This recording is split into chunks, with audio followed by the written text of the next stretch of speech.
Olá, profissionais de saúde e segurança. Vamos começar então mais uma aula do nosso curso de programas de conservação auditiva. Lembrando, sou o Hugo, médico otorrino e médico do trabalho. Hoje nós vamos então dar continuidade ao assunto sobre audiometrias. Nossa aula de número 7, né, foi sobre a monitorização biológica e agora deixa eu colocar aqui os slides. E nós comentamos que agora falaríamos então sobre o que fazer quando eu encontro uma audiometria com alteração. Não esquece de dar o joinha aqui no vídeo, se inscrever no canal e compartilhar também com outros profissionais. Nós mencionamos aqui, né, o que faz, que nós temos alguns tipos de audiometria, agora nós já não temos mais a exigência da audiometria de 6 meses pós-admissão, mas nós temos audiometrias do ponto de vista ocupacional, a admissional, ou como eu gosto até de chamar, pré-admissional, a de mudança, a que era de mudança de função, que agora virou mudança de risco, muda o nome, mas não mudou o objetivo. Os exames periódicos, os exames de retorno ao trabalho e os exames demissionais, tá?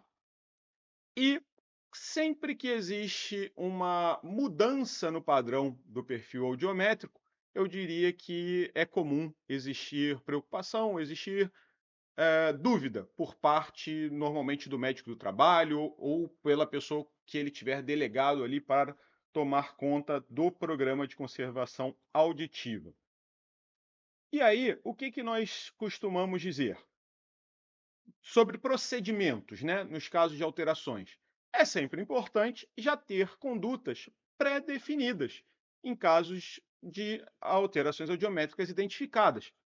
E aí, como é que a gente vai fazer isso? Bom, se você já tem um bom conhecimento, né, sobre o assunto, é só você escrever. Se acontecer a situação, a gente brinca, né, até vai pegando a parte dos engenheiros, os engenheiros de produção são muito bons nisso, são os desenhos de processo. Então você vai desenhar, como se estivesse desenhando, você vai escrever, pode fazer um fluxograma, pode descrever simplesmente, pontuar. Se acontecer alteração de tal forma, vou tomar tal atitude. Se acontecer assim, vou repetir o exame, vou repetir, como a gente até comentou na aula anterior, vou repetir em uma semana, ou vou repetir a depender da causa de uma possível alteração que possa ser transitória. Vou pedir um outro exame complementar, né? Vou solicitar uma reavaliação dos riscos. Então, tudo isso pode estar e deve estar previsto no seu PCA. E, mais uma vez lembrando, claro que nem tudo pode ser feito ou nem tudo vai se aplicar, de fato, à realidade da empresa em que você estiver trabalhando ou da empresa para a qual você estiver prestando esse serviço, né? Então, sempre é importante a gente evitar aquela história do copia e cola, copia e cola. Faça sempre o documento com base no levantamento da realidade da empresa para a qual você está elaborando esse documento, vai implementar e gerenciar. Tá? E se você não for gerenciar o programa, mais importante ainda você já ter as condutas pré-definidas, para você poder auxiliar a pessoa que vai tocar isso adiante, normalmente seu cliente ali no caso de você estar elaborando esse documento para uma empresa cliente. Tá? Então, em exames sequenciais, se a gente está falando de um exame sequencial, você já tem um exame de referência, você sempre vai comparar com o exame de referência. Então, vamos supor, se era um exame, se você descobriu, esse exame dessa pessoa está alterado, deixa eu ver o exame de referência. Aí quando você olha, estava alterado também.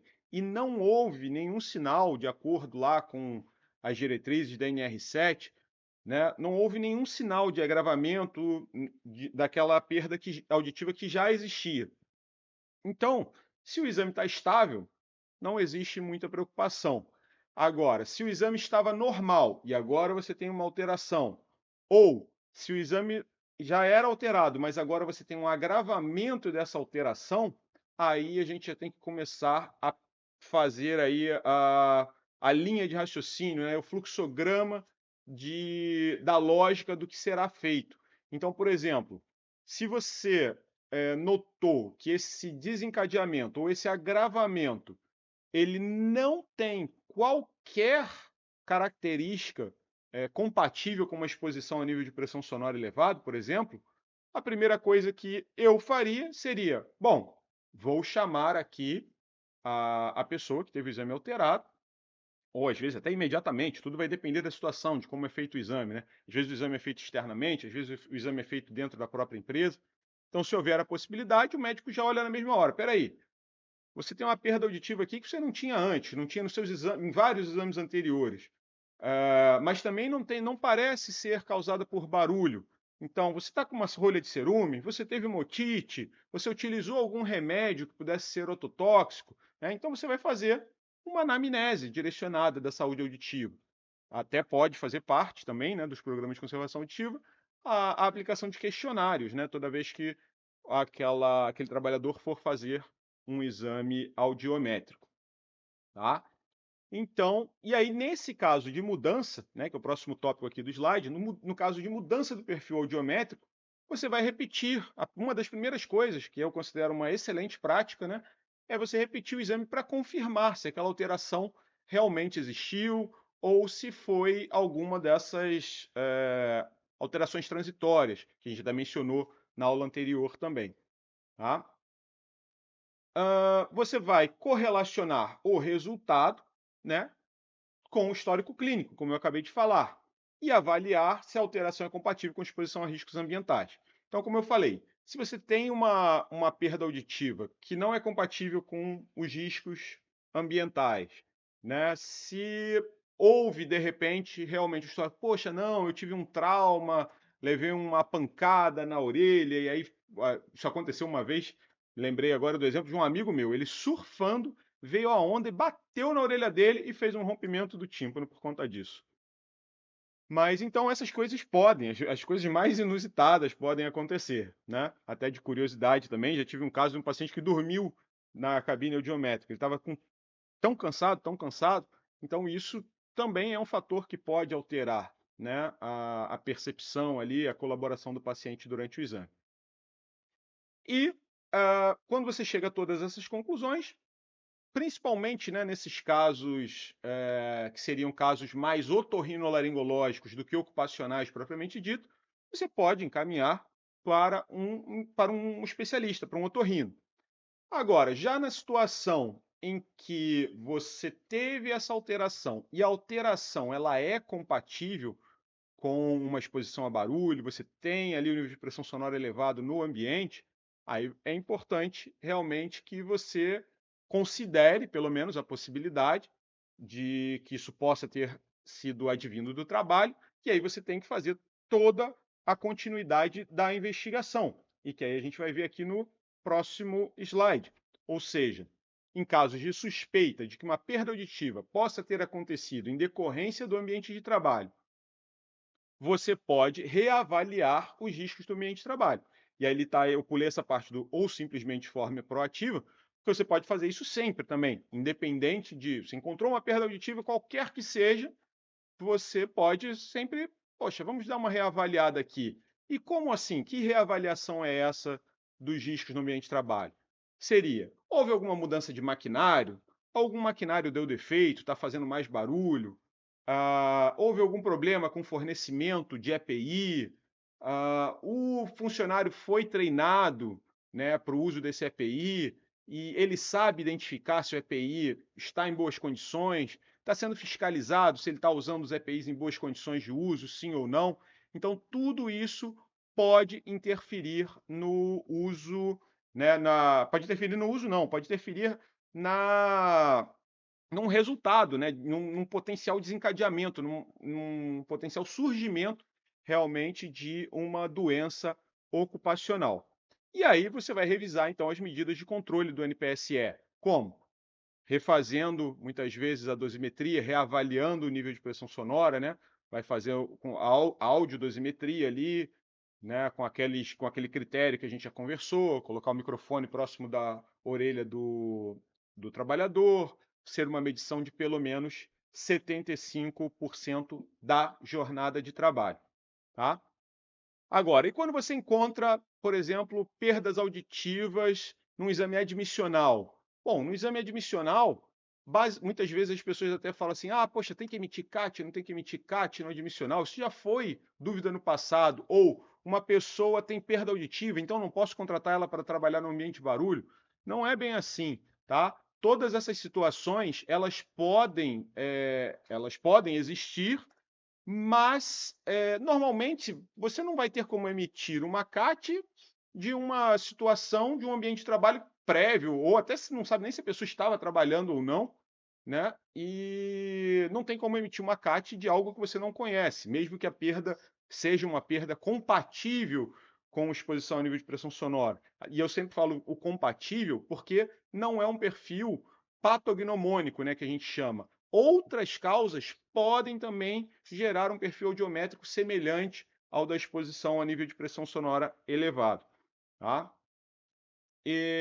Então, você vai revisar esses riscos, tomar as medidas, caso seja um exame sequencial. No admissional, você não tem como fazer isso.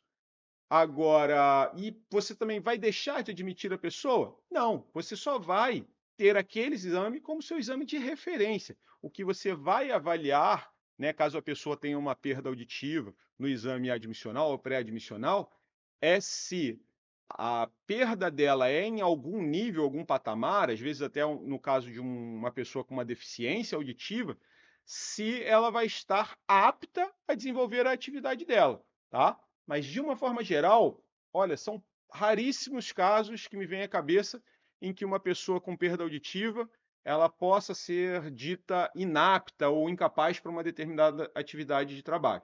Tá? Se vocês quiserem, já até depois deixa a sugestão aí que a gente pode falar só sobre esses casos de perda auditiva, né, de deficiência auditiva e aptidão ou inaptidão. Mas, basicamente, é isso, gente, que vocês têm que ter em mente quando encontram uma perda auditiva. Vocês têm que saber, tentar descobrir de onde veio. E se a perda auditiva for compatível com o nível de pressão sonora elevado, né, e vocês tiverem dúvidas, vocês podem também chamar o especialista, ter o parecer do especialista. E aí vocês vão ter que avaliar, nós vamos falar disso na aula de revisão também, na última aula desse curso, que a gente tem que reavaliar tudo que a gente falou aqui já sobre o programa de conservação auditiva. A dosimetria, como foi feito o grupo homogêneo de risco, se houve fornecimento do EPI, se o EPI era adequado, se houve fiscalização, se o trabalhador sabia utilizar esse EPI e fazer a manutenção, saber quando deveria trocar, enfim, é uma série de fatores que sempre devem ser considerados. Beleza? Então, na próxima aula, o que nós vamos falar é justamente quando solicitar o parecer de um especialista, principalmente nos casos das perdas auditivas potencialmente causadas por nível de pressão sonora elevado, e aí também o quando abrir uma CAT. Beleza? Aqui estão os nossos contatos. Lembrem-se que estou aberto a receber dúvidas, sugestões, críticas, elogios. Deixem, por favor, o like aqui no vídeo se gostou do conteúdo, compartilhem com outras pessoas também, se inscrevam no canal. E até a próxima aula.